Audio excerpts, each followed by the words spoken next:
قدیم مصر کی سرزمین پر ایک شخص حکومت کرتا تھا جس نے خود کو خدا کہلوانا شروع کر دیا تھا۔ اس کا نام تھا فرعون۔ وہ طاقت، لشکر اور دولت کے نشے میں اس قدر ڈوبا ہوا تھا کہ اس نے بنی اسرائیل کو غلام بنا رکھا تھا۔ ان پر ظلم، تشدد اور ذلت اس کی روزمرہ کی عادت بن چکی تھی۔ اللہ پاک نے اس ظلم کو ختم کرنے کے لیے اپنے نبی حضرت موسیٰ علیہ السلام کو مبعوث فرمایا۔ حضرت موسیٰ علیہ السلام نے فرعون کو اللہ کا پیغام دیا، بنی اسرائیل کو آزاد کر دو اور اللہ کی نافرمانی چھوڑ دو۔ لیکن فرعون نے تکبر میں آ کر انکار کر دیا۔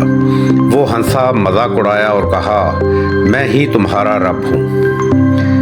اللہ نے فرعون کو کئی نشانیاں دکھائیں لیکن اس نے ہمیشہ انکار کیا۔ آخرکار اللہ کا حکم آیا کہ حضرت موسیٰ علیہ السلام رات کے اندھیرے میں بنی اسرائیل کو لے کر مصر چھوڑ دیں۔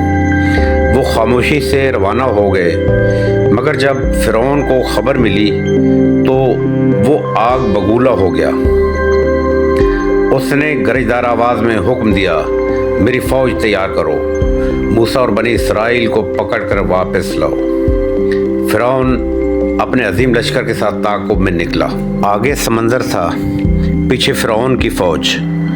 بنی اسرائیل گھبرا گئے، لیکن حضرت موسیٰ علیہ السلام نے کہا، ہرگز نہیں، میرا رب میرے ساتھ ہے، وہ راستہ بنا دے گا۔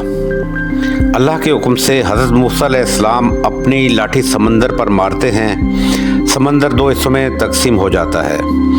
درمیان میں خشک راستہ بن گیا، بنی اسرائیل اس راستے سے گزر گئے۔ یہ منظر دیکھ کر فرعون کا غرور اور بڑھ گیا۔ اس نے سمجھا یہ بھی اس کی طاقت کا نتیجہ ہے۔ وہ چلایا، آگے بڑھو، موسیٰ کو مت چھوڑنا۔ جیسے ہی فرعون اور اس کی فوج سمندر کے درمیان پہنچی، اللہ کا حکم آیا، سمندر کی دیواریں واپس مل جائیں۔ طاقت، لشکر، غرور سب ایک لمحے میں ختم ہو گیا۔ فرعون اور اس کی پوری فوج ڈوب گئی۔ ڈوبتے ہوئے فرعون نے کہا، میں مان گیا موسیٰ کا رب بھی سچا ہے، لیکن اب بہت دیر ہو چکی تھی۔ یوں وہ شخص جو خود کو خدا کہتا تھا اپنی موت بھی نہ بچا سکا۔ یہ کہانی ہمیں سکھاتی ہے کہ اللہ کے مقابلے میں کوئی طاقت نہیں، وہی وحدہ لا شریک ہے، اور غرور کا انجام ہمیشہ تباہی ہوتا ہے۔ اگر آپ کو تاریخ کے راز اور بھولی بسری کہانیاں پسند ہیں تو NAS رائز کو سبسکرائب کریں اور اس ویڈیو کو ضرور شیئر کریں تاکہ یہ کہانیاں زندہ رہیں۔